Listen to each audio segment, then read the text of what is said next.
अच्छा, जो गैस्ट्रिन होता है वो जीव सेल से रिलीज होता है।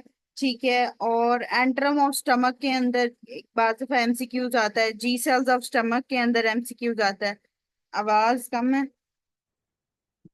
बस ठीक है बिल्कुल। ठीक है, ओके।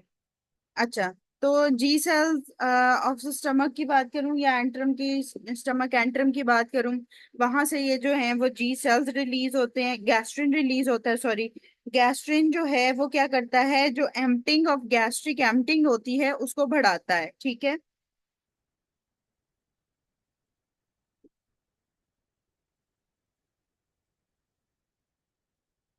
अच्छा, अभी ठीक। आवाज ठीक है बिल्कुल, मैं तो कोशिश यही करी कि ठीक, अच्छा सही है, ओके।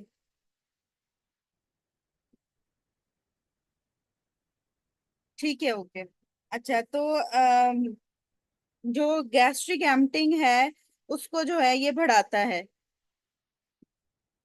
ठीक है। गैस्ट्रिक एम्पटिंग को बढ़ाने के लिए गैस्ट्रिन है। ठीक है, गैस्ट्रिन एंजाइम्स क्या करते हैं, हार्मोन जो होते हैं, जब भी हमारे पास फूड आएगा तो गैस्ट्रिन रिलीज होगा फ्रॉम द जी सेल्स, और मेनली जो प्रोटीन्स होती हैं वो इसको स्टिमुलेट करती हैं। ठीक है, ये एमसीक्यूज भी आता है। प्रोटीन्स जो है ना, प्रोटीन इन द फूड जो है वो इसको स्टिमुलेट करता है जी सेल्स को, और गैस्ट्रिन रिलीज करता है। ठीक है। उसके बाद जो है वो गैस्ट्रिक म्यूकोजा की ग्रोथ या हाइड्रोजन आयन जो सिक्रीशन है गैस्ट्रिक एसिडिक गैस्ट्रिक करने के लिए, तब भी ये जी सेल्स ही इन्वॉल्व होते हैं या गैस्ट्रिन हार्मोन इन्वॉल्व होता है। ठीक है। तो गैस्ट्रिन हार्मोन का क्या क्या इंपॉर्टेंट पॉइंट हो गया, एक तो ये प्रोटीन इन डाइट के साथ रिलीज हो रहा होता है, दूसरा ये गैस्ट्रिक एम्पटिंग में हेल्प आउट करता है। काइंडली करते हैं, पहले ही काफी डिस्टॉर्शन है आवाज में, किसी को सही आती किसी को नहीं आती। अच्छा, तो क्या क्या कर रहा है, प्रोटीन ही नेचर अगर फूड होगा तो गैस्ट्रिन ज्यादा रिलीज होगा। दूसरा, ये एसिडिटी को मेंटेन करता है, एसिडिक जो पीएच होती है, हाइड्रोजन आयन सिक्रीशन करता है स्टमक के अंदर। इसके अलावा क्या है।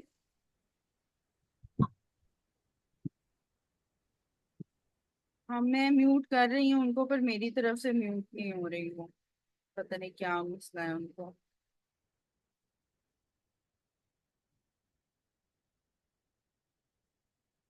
अच्छा, और इसके अलावा क्या है कि जो जी सेल्स ऑफ स्टमक हैं, एंट्रम ऑफ स्टमक के अंदर ये जो जी सेल्स होते हैं वो गैस्ट्रिन को रिलीज करते हैं। ठीक है, इंपॉर्टेंट पॉइंट्स यही हैं जो कि एमसीक्यूज वाइज आते हैं। फिर उसके बाद अगर मैं सीसीके की बात करूं, पहले सिक्रीटिन चलो कर लेते हैं उसका ऑपोजिट। सिक्रीटिन जो है वो एस सेल्स ऑफ ड्यूडेनम से रिलीज होता है, ये गैस्ट्रिन को इनहिबिट करता है, मतलब कि गैस्ट्रिक एम्पटिंग को इनहिबिट करता है। ठीक है, गैस्ट्रिक एम्पटिंग को इनहिबिट करके ये पैंक्रियाटिक सिक्रीशन ज्यादा करवाता है। ठीक है, बायकार्ब की या बाइल सिक्रीशन, पैंक्रियाटिक सिक्रीशन जो है वो सिक्रीटिन ज्यादा करवाता है। ठीक है, सिक्रीटिन गैस्ट्रिक एम्पटिंग को कम करता है और पेंक्रियाटिक सिक्रीशन ज्यादा करता है। ठीक है, गैस्ट्रिक सिक्रीशन या एम्पटिंग को, सिक्रीशन को कम करके पेंक्रियाटिक सिक्रीशंस को बढ़ा देता है। ठीक है, तो सिक्रीटिन का जो है वो नेगेटिव फीडबैक जा रहा होता है गैस्ट्रिन के ऊपर। ठीक है, तो गैस्ट्रिक जो सिक्रीशंस है उनको कम करके पेंक्रियाटिक सिक्रीशंस बढ़ा देता है, ये इंपॉर्टेंट पॉइंट है जो कि सिर्फ सिक्रेटिन का आता है। ठीक है।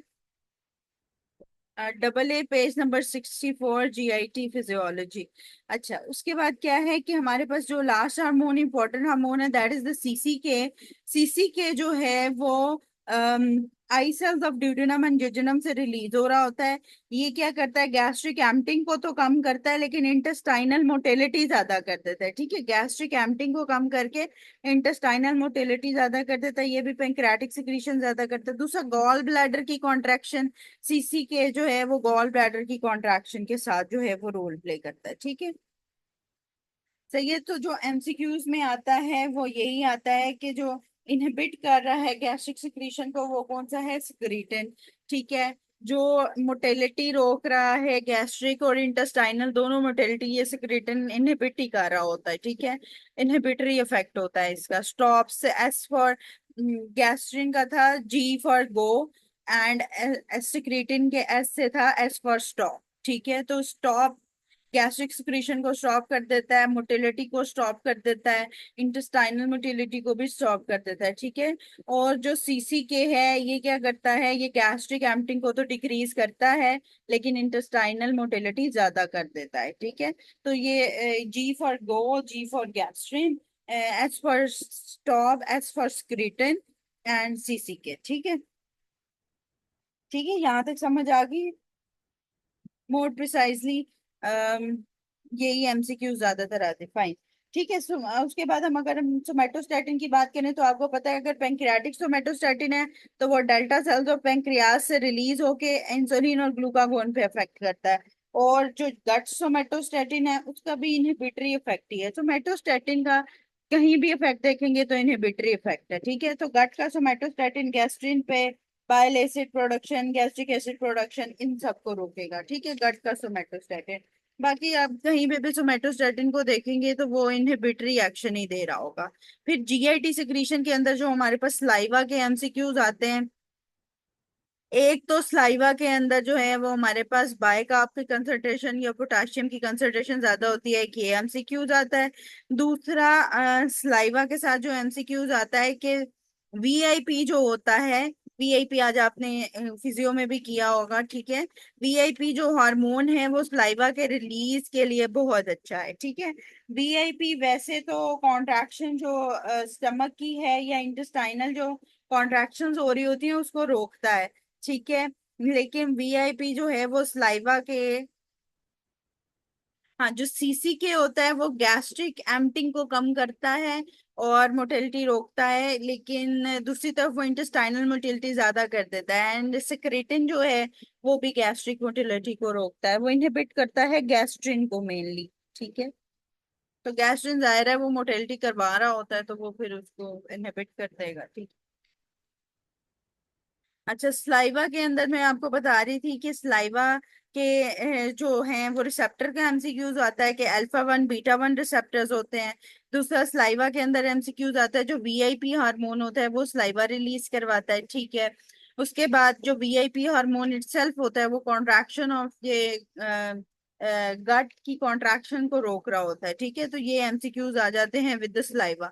बहुत ज्यादा डिटेल में करने की जरूरत नहीं है, बस ये पता होना चाहिए पोटाशियम एंड बाइकार्ब उसमें ज्यादा होता है, बाकी और बहुत सारी डिटेल करने की जरूरत नहीं है, ठीक। अच्छा, फिर पेंक्रियाटिक सिक्रीशन के अंदर इन्होंने लिखा हुआ है, बहुत ज्यादा MCQs नहीं आते हैं पेंक्रियाटिक सिक्रीशन में। हाँ, पेंक्रियाटिक जो है वो आपके पास ये सेल्स के हिसाब से, जैसे A सेल क्या रिलीज करता है, A सेल ग्लूकागोन आपको पता है रिलीज करता है, B सेल जो है वो इंसुलिन रिलीज करता है, D cell somatostatin delta cell release करते हैं, और F सेल जो है वो पेंक्रियाटिक पॉलीपेप्टाइड रिलीज करते हैं। फिर उसके बाद गैस्ट्रिक सिक्रीशंस में अगर हम आ जाएं,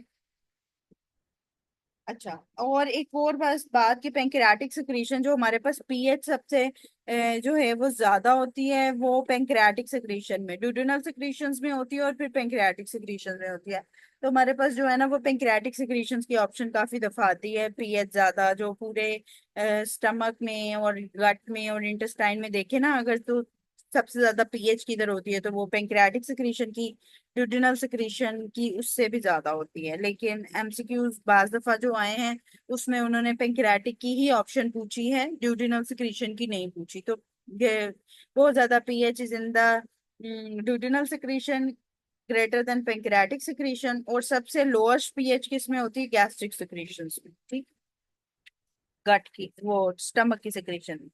फिर गैस्ट्रिक सिक्रीशंस के लिए हमारे पास सेल्स हैं, जैसे कि जो फंडस या बॉडी पे हमारे पास पाराइटल सेल्स होते हैं जो कि इंट्रिंसिक फैक्टर प्रोड्यूस करते हैं। इंट्रिंसिक फैक्टर किसकी एब्जॉर्प्शन के लिए जरूरी है, B12। B12 की एब्जॉर्प्शन के लिए, ठीक है। जो पेराइटल सेल्स हैं वो HCl भी प्रोड्यूस करते हैं, इंट्रिंसिक फैक्टर भी प्रोड्यूस करते हैं। फिर जो चीफ सेल्स हैं वो पेप्सिनोजिन प्रोड्यूस करते हैं। पेप्सिनोजिन क्या करता है गट स्टमक में,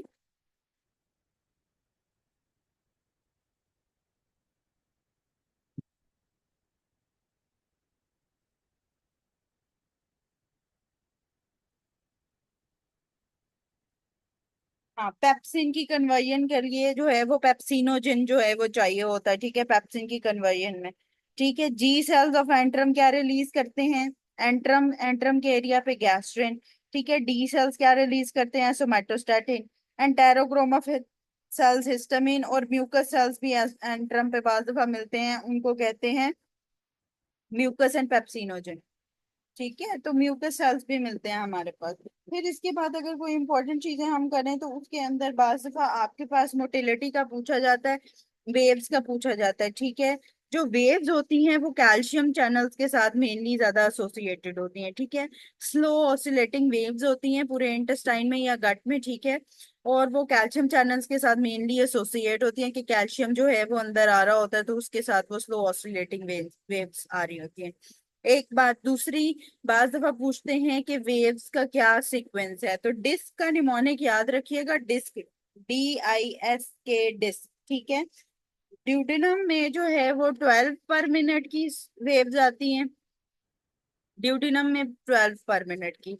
आई से आइलियम है, आइलियम में 8 पर मिनट के हिसाब से आती हैं। ठीक है, फिर एस से स्टमक है, स्टमक में 3 पर वेव्स के हिसाब से आती हैं। और सी से जो है वो कोलॉन है, उसमें 2 पर वेव्स के हिसाब से आती हैं।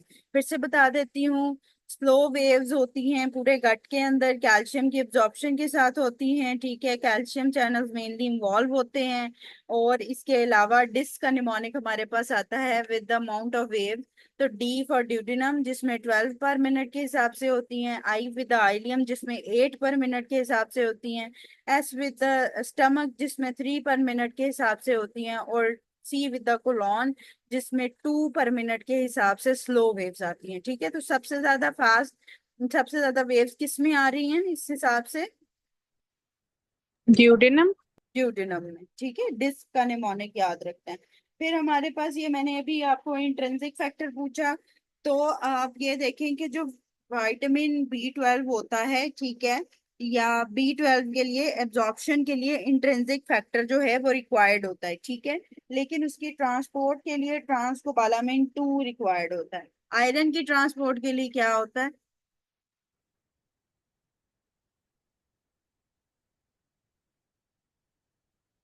Transferrin, very good. तो जो ट्रांसपोर्ट ऑफ B12 है वो ट्रांसकोबालामिन 2 करता है, और उसकी एब्जॉर्प्शन के लिए हमें इंट्रिंसिक फैक्टर चाहिए होता है। अगर इंट्रिंसिक फैक्टर एंटीबॉडीज आ जाए तो उस डिजीज को हम क्या कहते हैं?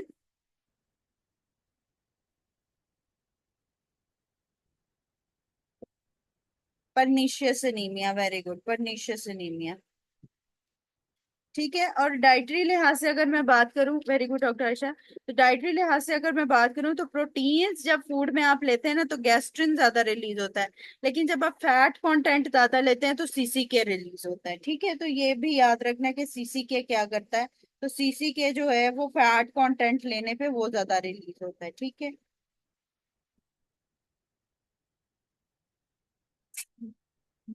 अच्छा, इसके बाद जो है जो सब म्यूकोजल लेयर होती है हमारे पास, जो GIT की लेयर्स हैं, उसके अंदर म्यूकोजा, सब म्यूकोजा, ठीक है, फिर उसके बाद मस्कुलारस एक्सटर्नम, ठीक है, उसके बाद जो है वो हमारे पास मस्कुलारस प्रोप्रिया भी बाज दफा उसको कह रहे होते हैं। ठीक है, म्यूकोजा, सब म्यूकोजा, मस्कुलारस प्रोप्रिया और आगे सारी लेयर्स होती हैं, तो उसमें जो है बाज दफा पूछते हैं कि जो सबसे स्ट्रॉन्गेस्ट लेयर है वो कौन सी है, एक तो वो सब म्यूकोजल लेयर है।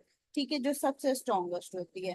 फिर उसके बाद माइंटेरिक प्लेक्सिस का पूछते हैं या मिजेंटेरिक प्लेक्सिस का पूछते हैं।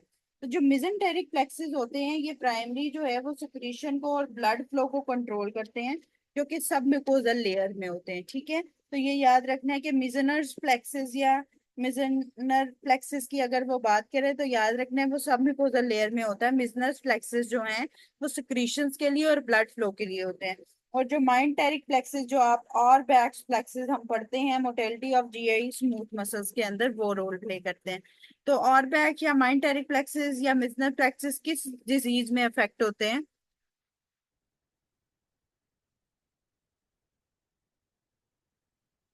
एक्लेजिया कार्डिया, वेरी गुड, एक्लेजिया कार्डिया के अंदर हमारे पास माइंटेरिक प्लेक्सिस जो हैं, हाँ, वो अफेक्ट होते हैं। मिजनस प्लेक्सिस, सब म्यूकोजल प्लेक्सिस जो हैं वो हमारे पास मिजनस प्लेक्सिस है। तो ये प्लेक्सिस भी याद करने की जरूरत इसीलिए है, मैंने इसीलिए सब म्यूकोजा का बताया कि सब म्यूकोजा जो है वो थिकेस्ट लेयर होती है, इसीलिए उसके अंदर ये ब्लड फ्लो वाला, ये सिक्रीशन के लिए जो एसोसिएटेड है मिजनर प्लेक्सिस वो उसके अंदर होता है। ठीक है, तो ये वो मोस्ट इम्पोर्टेंट थिंग है याद करने वाली कि इसके अंदर जो है वो ये इन्वॉल्व होता है।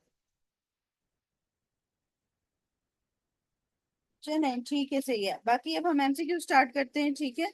यहाँ तक समझ आ गई किसी का कोई क्वेश्चन यहाँ तक?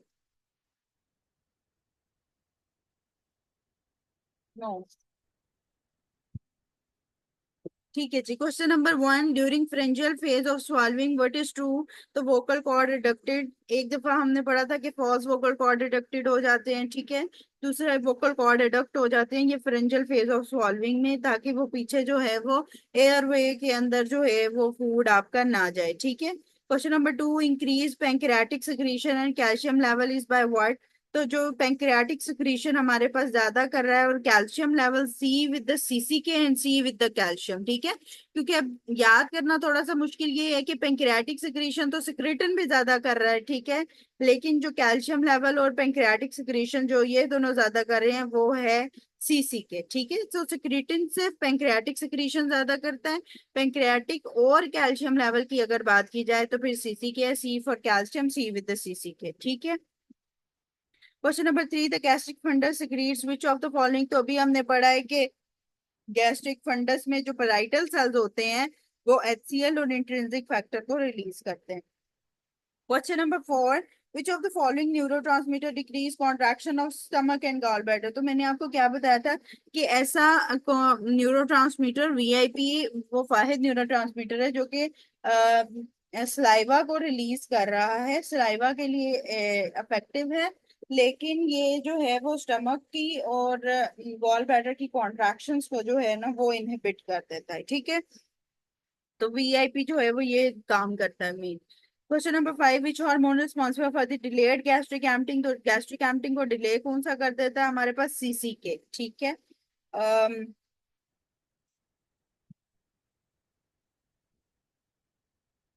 अच्छा, तो गैस्ट्रिक एम्पटिंग को डिले करता है और इंटेस्टाइनल मोटिलिटी को ज्यादा करता है, ठीक है। तो ये याद रखना है। Question number 6, the sodium bile acid transporter is present in what? तो आइलियम के अंदर जो है वो sodium bile acid transport involve होता है, ठीक है। Question number 7, the most important reflex for defecation क्या होता है? रेक्टोएनल। और बच्चों के अंदर जो होता है वो गैस्ट्रोकोलिक रिफ्लेक्स होता है। बाज दफा ये भी एमसीक्यूज आता है कि जैसे बच्चे ने जो है वो फूड इनटेक किया, वैसे ही उसने जो है वो मोशन लूज टूज पास कर दिए, ठीक है। तो उसके अंदर जो है वो गैस्ट्रोकोलिक रिफ्लेक्स होता है, ठीक है। बेशक अब उसमें ये लिखा हो कि वो अगर मिल्क इनटेक कर रहा है, तो बाज दफा हमें पता है कि सीलियक डिजीज के अंदर क्या होता है कि मिल्क इनटेक की वजह से जो है वो प्रॉब्लम आ रही होती है बच्चे में, जो है वो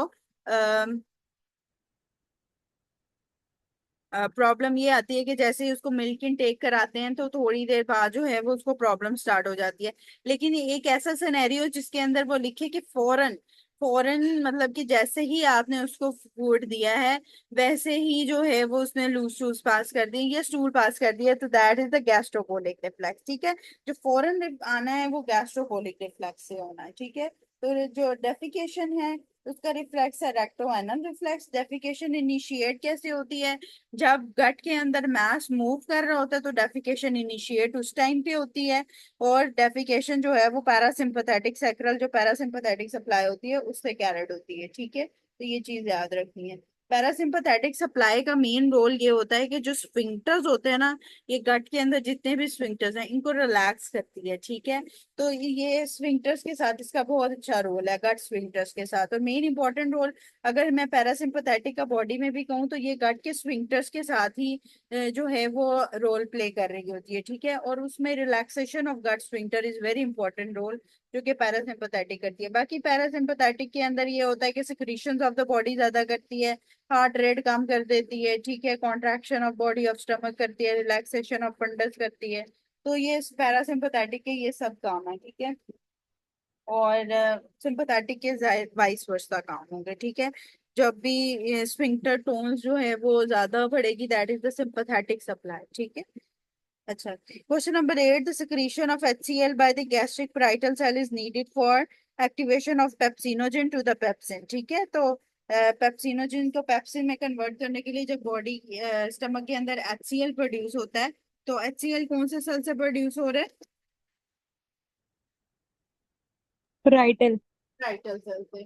तो वो जो HCl प्रोड्यूस हो रहा होता है पेप्सिनोजन इनटू द पेप्सिन जो है वो कन्वर्ट हो रहा होता है, ठीक है, तो पेप्सिन एक्टिव फॉर्म होती है। Question number 9, enzyme in saliva that prevents the iron utilization by bacteria. तो लैक्टोफेरिन जो होता है सलाइवा के अंदर, ये आयरन यूटिलाइज नहीं करने देता बैक्टीरिया को। ठीक है। Question number 10, oral glucose load will increase which hormone. तो जब ओरल ग्लूकोज लोड बढ़ेगा तो उसमें जो है वो हमारे पास जीआईपी जो है वो रिलीज होगा।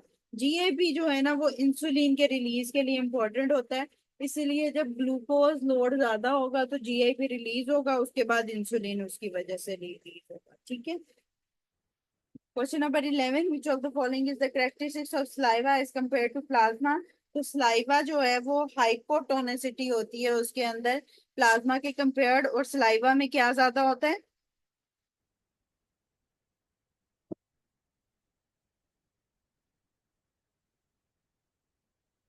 सलाइवा में ज्यादा क्या होता है?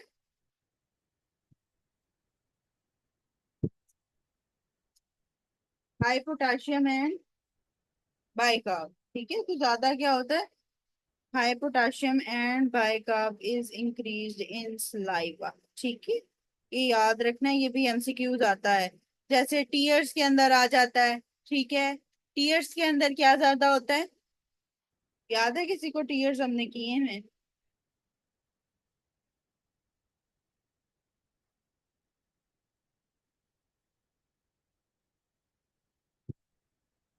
नहीं। Amino acid, very good doctor Zara. इसके अलावा तो वो टीयर्स में मैंने याद कराया था कि क्रेनियम से याद कर लो। ठीक है, क्रेनियम से कैल्शियम पोटाशियम ज्यादा, सी फॉर कैल्शियम, क्रेनियम का साउंड के की दे रहा है तो पोटाशियम ज्यादा, और अमाइनो एसिड, तो अमाइनो एसिड्स को हम प्रेफर करते हैं। ठीक है। और ठीक है, इंट्रासेलुलर क्या ज्यादा होता है? आईसीएफ, इंट्रासेलुलर फ्लूइड में क्या ज्यादा होता है? उसका भी एक निमोनिक है,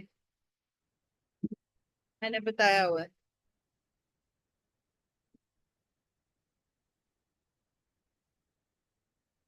potassium, potassium, very good, hikin. Hikin, ठीक है, potassium in intracellular fluid, hikin के नाम से। ठीक है, high potassium in intracellular, very good. ठीक है, ये याद, हाइकिन। ठीक। चलो, question number 12, the patient is suspective of pancreatitis with the pain in epigastrium. Histological examination of pancreas shows the cell which are not normally present in pancreas. तो जो mucus cells होते हैं वो नॉर्मली पैंक्रियाज में present नहीं होते हैं, और सीरस सेल्स फिर प्रेजेंट होते हैं। ठीक है। Question number 13, bye ma'am eating ma'am dry fruit. Ma'am ये क्वेश्चन 11 की समझ नहीं आई है, आंसर ए है। जो वो कह रहा है कि ऐसे सेल्स, हिस्टोलॉजिकल एग्जामिनेशन जब आपने की है, ऐसे सेल्स आए हैं जो कि नॉर्मली पेंक्रियाज में प्रेजेंट नहीं होते। ठीक है। पेंक्रियाज के अंदर अल्फा सेल्स तो आपको पता है होते हैं। अल्फा सेल्स होते हैं किस लिए? अल्फा सेल्स क्या प्रोड्यूस करते हैं पेंक्रियाज के? ग्लूकागोन। ठीक है, बीटा सेल्स क्या प्रोड्यूस करते हैं? इंसुलिन। ठीक है, डेल्टा सेल्स क्या प्रोड्यूस करते हैं?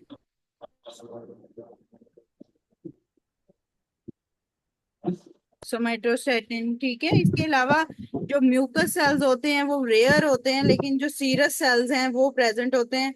वो एक्सोक्राइन ग्लैंड ऑफ पेंक्रियाज के लिए। ठीक है, वो सेल्स वो प्रोड्यूस करते हैं, exocrine gland of pancreas produce करते हैं सीरस सेल्स। ठीक है, और म्यूकस सेल्स बहुत रेयर होते हैं।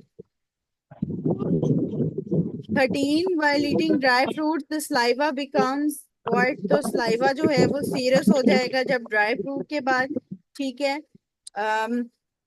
14, द टीपीएन इज कॉन्ट्राइंडिकेटेड। तो टीपीएन जो है टोटल पारेंटरल जो न्यूट्रिशन होती है, अगर पेशेंट की अनकंट्रोल्ड डायबिटीज है तो आप नहीं देंगे। ठीक है, लीवर डिजीज है तो नहीं देंगे, या डायबिटीज मेलाइटस है। ठीक है, diabetes mellitus at the last thing. अगर अनकंट्रोल्ड डायबिटीज है, ठीक है, तो आप उसको पारेंटरल न्यूट्रिशन नहीं देंगे पेशेंट को। ठीक है, क्योंकि पारेंटरल न्यूट्रिशन में हम ज्यादातर फ्लूइड्स ऐड कर रहे होते हैं। ठीक है, तो फ्लूइड्स का आपको पता है कि जब हम फ्लूइड दे देंगे, जाहिर है, तो अगर किसी पेशेंट की अनकंट्रोल डायबिटीज है और अगर आपने उसको रिंगर लगा दिया है, तो फिर क्या होगा? या डेक्सट्रोज लगा दिया है तो क्या होगा? तो जाहिर है उसकी शुगर जो है वो मजीद जो है वो वर्सन अप हो जाएगी, ठीक है। और पावर एंटर न्यूट्रिशन हम तभी देते हैं जब हमें लग रहा हो कि पेशेंट बहुत वीक है, ठीक है। हम उसको जो है वो ऐसे नहीं करते कि या वो ले ना सके, जैसे सीवीए के पेशेंट्स होते हैं, ठीक है। तो अगर फॉर एग्जांपल आपके पास सीवीए का पेशेंट भी आता है, आपने एनजी पास भी की है, देन यू शुड सी के आप ये देखोगे कि इसको, इसकी शुगर तो कंट्रोल है। अगर शुगर कंट्रोल है then you can go with the Ringer, या फिर आप अकॉर्डिंग टू द बीपी उसके जो है वो मॉनिटर करके उसको नॉर्मल सलाइन रिंगर पे कन्वर्ट कर सकते हो, ठीक है। लेकिन अगर आपने देखा है कि शुगर कंट्रोल नहीं है तो जाहिर है फिर पारेंटल न्यूट्रिशन में उसमें कॉन्ट्राइंडिकेटेड हो जाएगी, ठीक है, टोटल पारेंटल न्यूट्रिशन। फिर उसमें आपको जो है वो आपको ओरल ये एंटी ग्लाइसेमिक कंट्रोल, मतलब कि ओरल एंटी डायबिटिक भी देनी पड़ेंगी साथ में, ठीक है। तो फिर उसमें टोटल पारेंटल न्यूट्रिशन नहीं हो सकती। अच्छा, question number 15, the decrease acid in the stomach will result in what. तो डिक्रीज जब एसिड इन द स्टमक होता है तो एबनॉर्मल प्रोटीन डाइजेशन होती है। प्रोटीन डाइजेशन के लिए हमारे पास सबसे मेन इंपॉर्टेंट हार्मोन कौन सा रिलीज होता है स्टमक के अंदर? गैस्ट्रिन, ठीक है। जो गैस्ट्रिन होता है ये आपका क्या करता है, ये एसिडिटी ऑफ स्टमक को भी मेंटेन करता है। तो जब हमारे पास क्या होगा, एसिडिक एनवायरनमेंट नहीं होगा स्टमक में,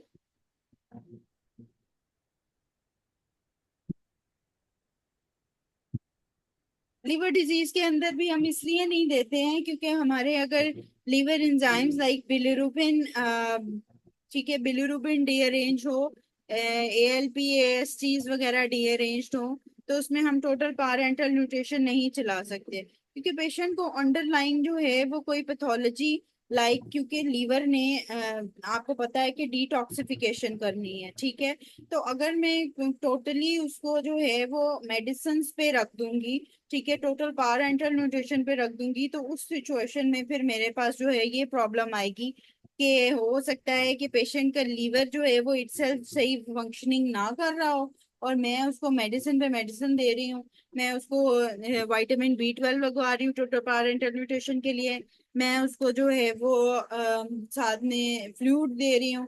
फिर अगर लीवर डिजीज के साथ उसको असाइटिस हो गई है, उस सिचुएशन में भी मैं टोटल पारेंटल न्यूट्रिशन नहीं दे सकती, ठीक है। With respect to the things के अगर लीवर डिजीज के अंदर असाइटिस हो गई है तो फिर तो आप फ्लूइड पे रह ही नहीं सकते इतना, ठीक है ना। असाइटिस की सिचुएशन में तो आपने फ्लूइड नहीं देना, ठीक है। तो वो फिर इसलिए टोटल पारेंटल न्यूट्रिशन हम लीवर डिजीज में भी नहीं कर सकते, ठीक है। अच्छा, और ये कि क्वेश्चन पे थे हम 15 पे। तो जब भी decrease acid in the stomach होगा तो प्रोटीन की जो,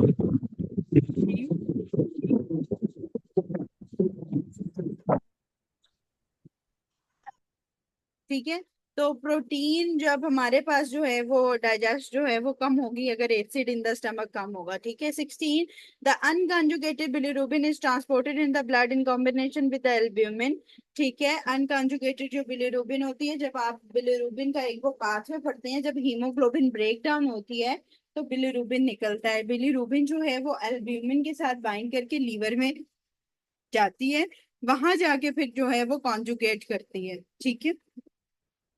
question number 17, after hepatectomy liver regeneration in how many days. तो लीवर जो है वो 7 to 10 डेज में रीजनरेट कर जाता है। Question number 18, intrinsic factor is secreted by which of the following. तो ये जो है वो फंडस ऑफ द स्टमक से हमने देखा कि HCl और इंट्रिंसिक फैक्टर दोनों रिलीज हो रहे हैं। Question 19, which hormone is responsible for increase intestinal motility. तो CCK क्या करता है? स्टॉप स्टॉप स्टॉप कौन सा करता है? स्टॉप कौन सा करता है?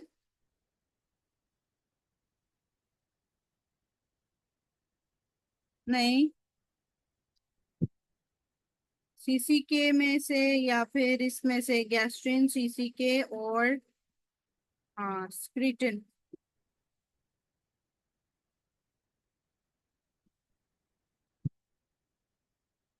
स्क्रीटिन, वेरी गुड। स्क्रीटिन जो है ना ये स्टॉप करता है, ठीक है। S for secretin, S for stop. Stop stop stop जो GIT और गैस इंटेस्टाइनल दोनों मोटिलिटी को रोकता है, दैट इज द स्क्रीटिन। जो CCK है वो गैस्ट्रिक मोटिलिटी को कम करता है लेकिन इंटेस्टाइनल मोटिलिटी ज्यादा करता है। और गैस्ट्रिन है गो गो गो, वो गैस्ट्रिक मोटिलिटी को ज्यादा करता है, वो चलाता रहता है, ठीक है। 20, the surgical removal of duodenum will enhance what?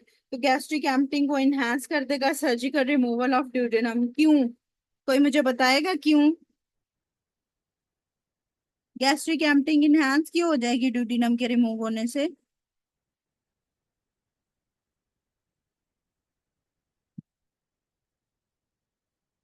Very easy. क्या चीज रिलीज होती है जो गैस्ट्रिक एम्पटिंग को रोकती है? कौन सा? कौन सा हार्मोन? कौन सा एंजाइम? क्या?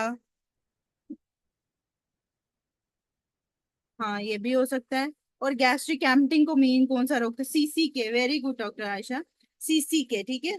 जो सीसी के होता है उसको तो रोल ही ये होता है कि ये गैस्ट्रिक एम्पटिंग को जो है वो इनहिबिट करता है, ठीक है। तो जब सर्जिकल रिमूवल ऑफ ड्यूटेनम हो जाएगा तो गैस्ट्रिक एम्पटिंग ऑफ जो है वो इनहेंस हो जाएगी, ठीक है। तो गैस्ट्रिक एम्पटिंग को ज्यादा कर रहा होता है और उसके अंदर क्या होता है कि फिर वो सर्जिकल रिमूवल ऑफ ड्यूटेनम के साथ जो है वो हो जाएगी, ठीक है। तो सीसी के मेनली गैस्ट्रिक एम्पटिंग पे इफेक्ट कर रहा है।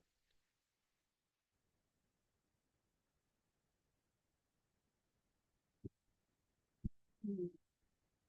और सिक्रीटिन भी इसी तरह ही है, ठीक है। सिक्रीटिन भी उसको इनहिबिट कर रहा होता है, वो इनहांस हो जाएगा, ठीक। क्वेश्चन नंबर जो है वो 22, the regarding enterokinase 2 is what? तो एंटेरोकाइनेज जो है वो स्मॉल इंटेस्टाइन में रिलीज हो रहा होता है जो कि ट्रिप्सिनोजिन को ट्रिप्सिन में कन्वर्ट करता है, ठीक है। एंटेरोकाइनेज एक बैक्टीरिया है। बास दफा इस तरह लिखा हुआ आता है कि जो न्यू बॉर्न्स हैं उनके अंदर जो है वो इस तरह इन्फेक्शन हो रहा है, तो जाहिर है एंटेरोकाइनेज उनमें नहीं होगा।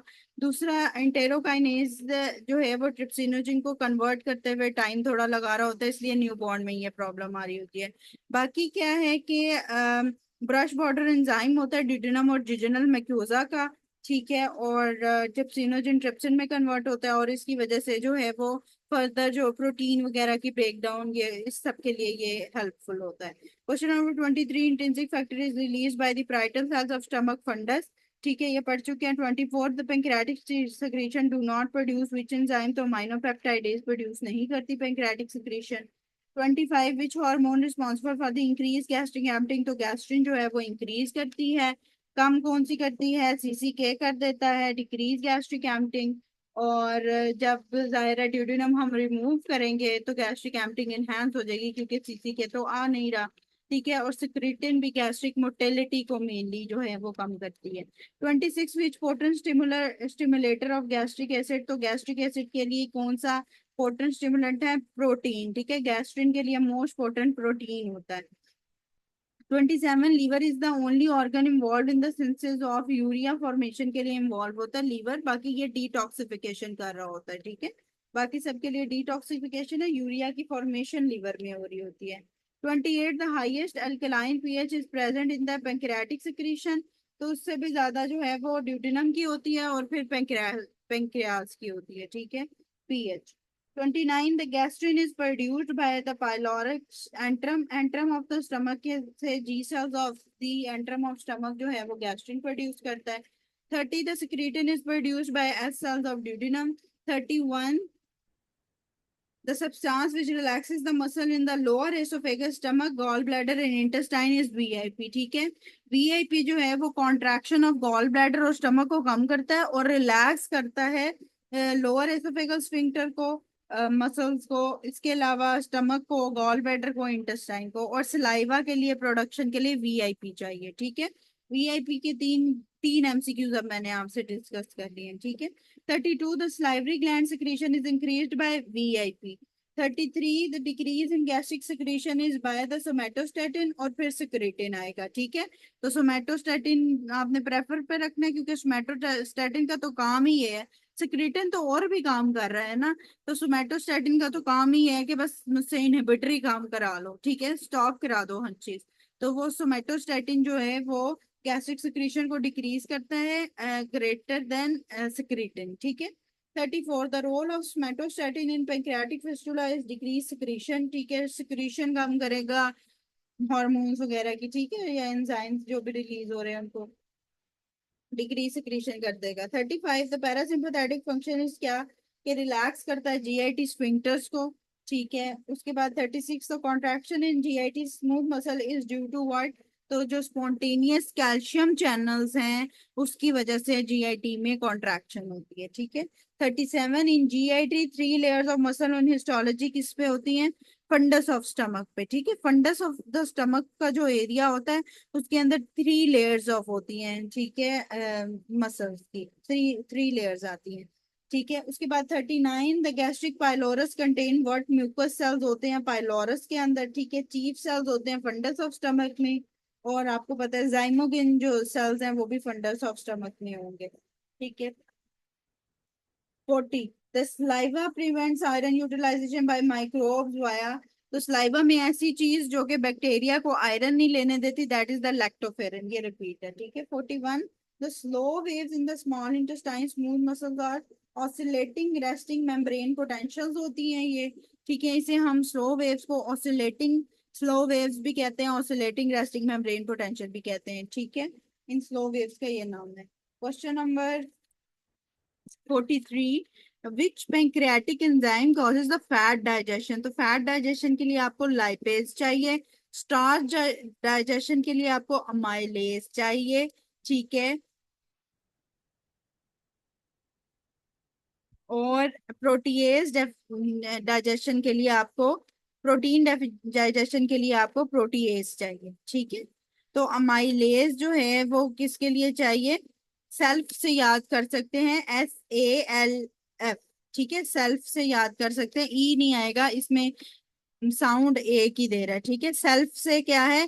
स्टार्च डाइजेशन के लिए अमाइलेज है और लाइपेज है किसके लिए? फैट डाइजेशन के लिए। ठीक है। तो सेल्फ से याद क्या कर सकते हैं? स्टार्च के लिए अमाइलेज है और लाइपेज जो है वो फैट डाइजेशन के लिए, और प्रोटीन डाइजेशन के लिए उसके नाम में लिखा हुआ है प्रोटीएज। ठीक है। 44 activity which push the food forward in the oesophagus. तो एसो जो प्राइमरी पेरिस्टालसिस होती है वो फूड को फॉरवर्ड पुश करती है।